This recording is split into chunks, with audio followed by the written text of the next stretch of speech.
Jonathan Widder, je suis le fondateur de l'agence JVweb. JVweb est spécialisé dans 4 métiers.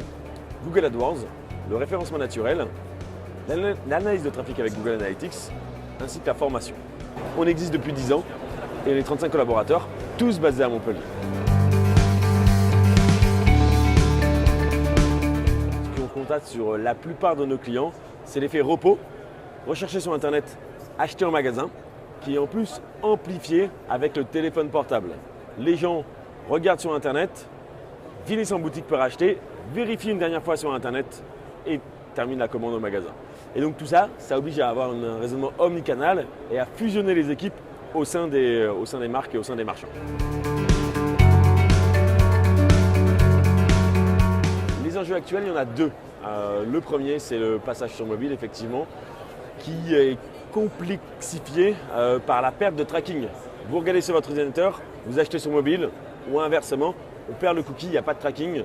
Donc du coup, vous ne savez pas comment investir votre budget entre les deux devices ou entre les 3 devices avec la tablette.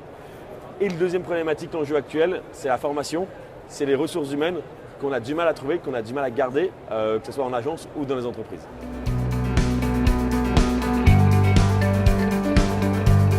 Une chose qui est en train d'arriver et qui je pense va encore aller plus vite, c'est la livraison très rapide.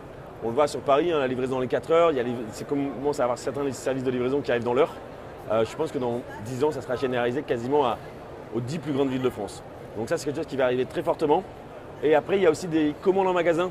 On voit de plus en plus d'écrans 3D, d'écrans plein pied avec des essais, des vêtements. Donc c'est le numérique qui vient dans les magasins directement. C'est vraiment, du coup, l'un est lié à l'autre.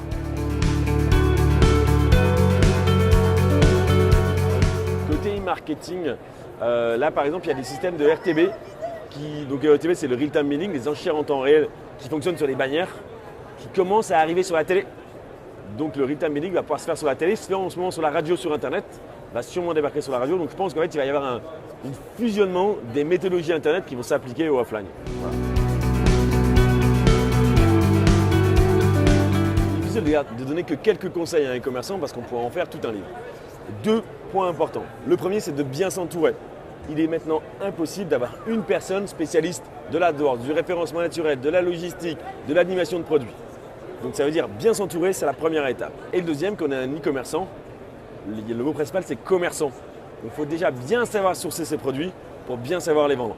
On a eu la chance d'accompagner en 10 ans une trentaine de porteurs de projets. Ceux qui ont réussi, c'est ceux qui savaient bien sourcer les produits à un bon prix, au bon endroit et qui connaissaient les tendances. C'est vraiment très important. Par exemple, il y a une fausse information sur la partie AdWords. Généralement, les gens me disent « je ne veux pas acheter un mot-clé qui est cher, au prix au clic cher ». Un prix du clic va démarrer à 10 centimes et monte pour les mots-clés les plus chers à 45 €. Mais moi, je donne le conseil inverse. Pourquoi un mot-clé est cher? Ça veut dire qu'il y a beaucoup de concurrence. S'il y a beaucoup de concurrence, ça veut simplement dire que le mot-clé rapporte beaucoup de chiffre d'affaires et beaucoup de marge. Donc généralement, plus un mot-clé est cher, et plus ça veut dire qu'il a un potentiel important. Par contre, pour pouvoir être présent sur ce genre de mots-clés, il faut qu'on ait un site en adéquation et qui réponde bien à la demande.